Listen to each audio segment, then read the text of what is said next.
नमस्कार मंडळी, चला तर आज घरच्या घरी थंडगार, चवदार, सुमधुर असं आम्रखंड बनवूया।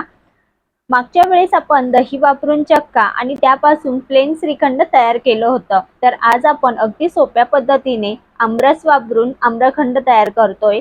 तर सुरुवातीला दह्याचा चक्का बनवायचा। तर एका भांड्यावर असं सुती किंवा कॉटनचा रुमाल ठेवला, यात घालूया 1 वाटी घरीच तयार केलेलं फ्रेश असं घट्ट दही। तर दही कसं बनवायचं हे मी मागच्या व्हिडिओमध्ये सांगितलेलं आहे, तर तो व्हिडिओ बघितला नसेल तर नक्की जाऊन बघा।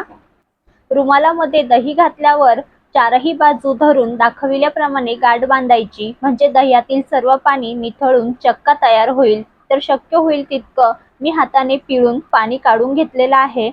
नंतर गाठ बांधून हे असंच 1 तासासाठी रुमाल लटकून ठेवणार आहे, जेणेकरून जर यात थोडं काही पाणी शिल्लक असेल तर ते निघून जाईल। तर 1 तासानंतर बघा, इथे घरच्या घरी चक्का तयार झाला आहे। तर इथे मी घरीच चक्का तयार करून घेतला।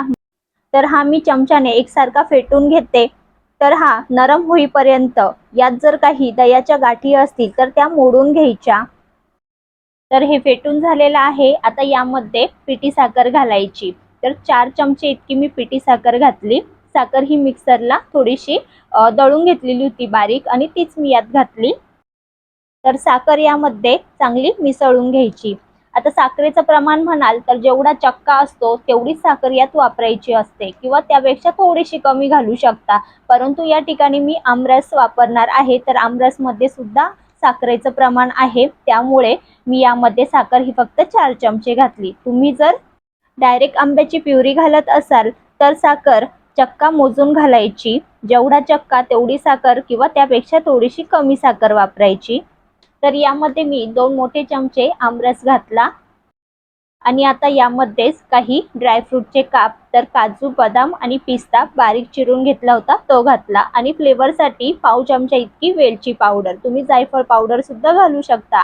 अधिक फ्लेवरसाठी यात केसरचं दूध, किंवा मी यात 7 ते 8 केसर घातले। तसं तर आमरसचा नॅचरली रंग आम्रखंडाला येतोच, पण यात केसरनेही रंग खुलून येतो। तर बघा किती सुरेख रंग आलेला आहे, बघता क्षणीच खावेसे वाटेल एवढे सुंदर दिसत आहे। टेक्स्चर बघा, मार्केट प्रमाणेच एकसारखे आले आहे, चवीला तर अप्रतिम लागते। तर हे तयार श्रीखंड असंच फ्रीज मध्ये थंड करण्यास ठेवायचं, नंतर यावर ड्रायफ्रूट, केसर घालायचं। तर बघा, अप्रतिम चवीचं घरच्या घरी मार्केट सारखं चवदार, सुमधुर आम्रखंड किती सोप्या पद्धतीने तयार झाले। जर तुम्हाला माझी ही आम्रखंड बनविण्याची सोपी पद्धत आवडली तर रेसिपीला लाईक करा, आणि अशाच नवनवीन रेसिपीज बघण्यासाठी आपल्या तिखट पाहुणचार रेसिपीजला सबस्क्राईब करा। धन्यवाद।